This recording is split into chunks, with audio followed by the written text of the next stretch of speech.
Hello, everybody, and welcome to F1 Down Under. My name is Heidi, And I'm Matt. and this is our race reaction to the Monaco Grand Prix.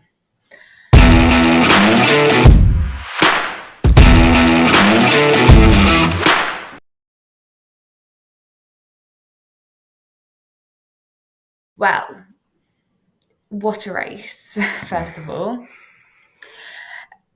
I just want to talk about, first of all, the tyre strategy that all the drivers were on Yeah, before we get into the race, yeah, because it was an intense start.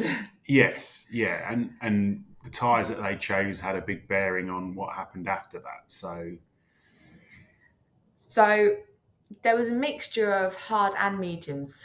So I think this planned out to some better than others. yeah, I guess it's hard. It's hard, isn't it? Because I guess you're thinking there's likely to be a safety car at some point. You just don't know when it is.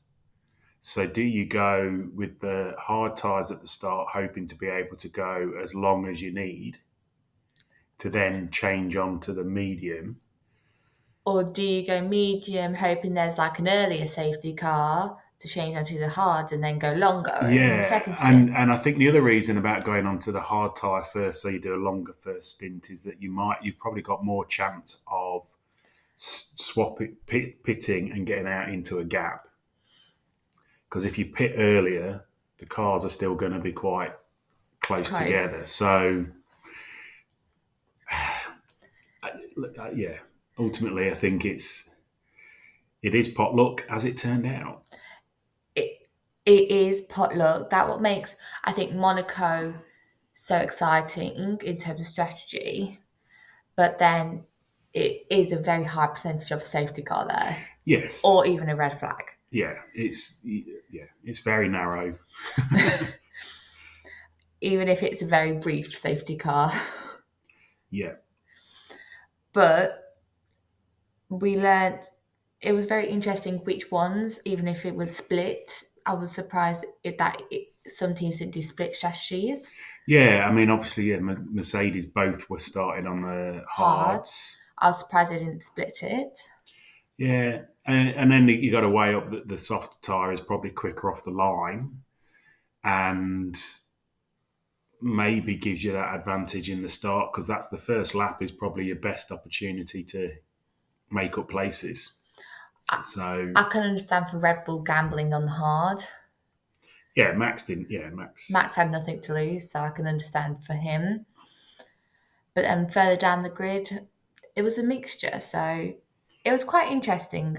But that all got kiboshed, didn't it, really? That got washed out in the first, not even first sector. So we'll dive into that. So I think it was turn two that, Well, it was the first turn. No, it was just after the first turn, and they're going up the hill, wasn't it? So, yeah, so Oscar and Science, very good racing, close racing, fair racing. yeah, Steins made a good start and got up the inside, didn't he, of um, Oscar? But Unfortunately, just clipped the carbon fibre of Oscar's car. Oscar could not leave him any more room. He was no, right against the wall, and unfortunately gave him a puncher. yeah, yeah, So, and that put him out of the race. Well, had to pull over in as safe place as possible. yes, Luckily, a couple of turns later, there was a slight pullover bit. yeah, a red flag. And then we'll talk. Should we talk about Gasly before we get onto the big correct one Well, Gasly and Ocon? before Gasly and Ocon before the tunnel. What's your thoughts on that? Well, you've just got off from the start. It is the first lap, so you think, okay, there might be an opportunity, but ultimately it's your teammate, and for the Alpines, you're both in or near the points. You don't want to be taking each other out. So I think it's overly brave. I think by Esteban. I think sometimes he's got. Yeah, he might have been quicker, and yes, he wanted to get past, but you've got to get to that point and go, you know what? I'll wait and see if I can Wait, undercut or overcut the pit stop. because watching it, because there was so much going on, we had to rewatch it back.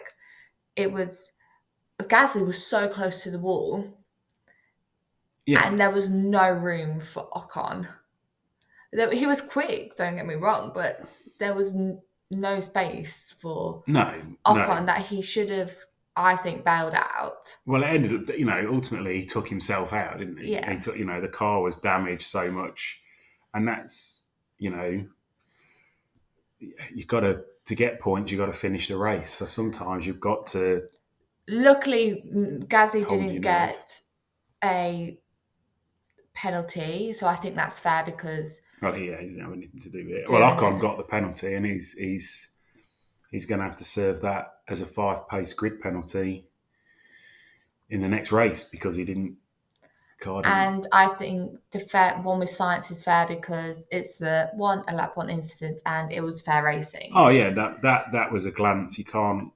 It was a Yeah, very glance, and Oscar was against the wall, Oscar. and there was a gap. Well, I mean, science was trying, and I think science had to try. Oscar, some people might have backed out. Oscar was like, "No, I'm just going to keep going," and he had the right to be there. So They were alongside each other, so I think yeah, that's why they yeah, called yeah, it a lap one incident.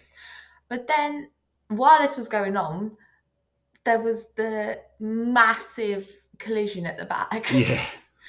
which took It's yeah. I mean, between obviously, Perez, Magnussen, and Hulkenberg, which was the innocence in all this. yeah. Hulkenberg got caught up with it, almost missed it, and then just got clipped. So I think it's really unfortunate for him. I think then you've got to look at Perez and Magnussen. So I think, looking back, Perez had the racing line Yes, he did. and did leave, I think, maybe not a car's width, maybe just not enough room. But Magnussen, he's a well experienced driver. It is Monaco. He should have learned to bail out. Okay, yeah. But he is very competitive and Yeah, again, it's that first lap. You've got you're thinking, well, is there an opportunity to get past? I think when you look at the replay, like even going into the corner before they started going up the hill, Sergio was looking in his mirrors, he does know he's so he there. knows that Kevin's coming up that inside. Um, he did then choose to roll it, and you can see. I think Kevin maybe didn't expect him to close the door as much As he did. as he did. So that forced Kevin to clip the wall, which then clipped, and then Sergio's back wheel. So I think it's fair what the stewards did. That it didn't get investigated. It is a you know first lap incident. It's right. They were both racing. Either one of them, had they made a different decision, it wouldn't have caused that crash. Either one, so Sergio could have not gone across as much as he did. Mm. Kevin could have backed out more than he did. Neither of those things, they both kind of made the wrong decision. And both, I think, contributed to it. So as much as I know, See, see. I disagree with you because I'm surprised. I know Kevin's on 10 penalty points, but and if he got this one, another penalty, he would have been banned for Canada. yeah, But the amount of damage that was done on Perez's car, I'm surprised nothing was well, no, done. but that's more. I think that's more a factor of the circuit than the because the walls and the barriers and everything are so close. Yes, Kevin was rash. I'm not saying that it wasn't something that he couldn't have. He wasn't He, faultless in it, but I think it is a bit of both. So, and again, it's a bit like Ocon. People are going, if I don't push it now, I'm not going to make up a space. And they it, had all that pressure of being disqualified from qualifying, which put them at the back. And let's be fair, part of that is Sergio had a rubbish qualifying. But He wouldn't let's have been. talk away from Yeah. the incidents and red flags. But that It, meant anyone after that could go onto new tyres. yeah, and that kind of killed. I mean, it killed the strategy, didn't it? Really, because then with the first lap, your hard tires are definitely going to make it Well, might make it. to the end.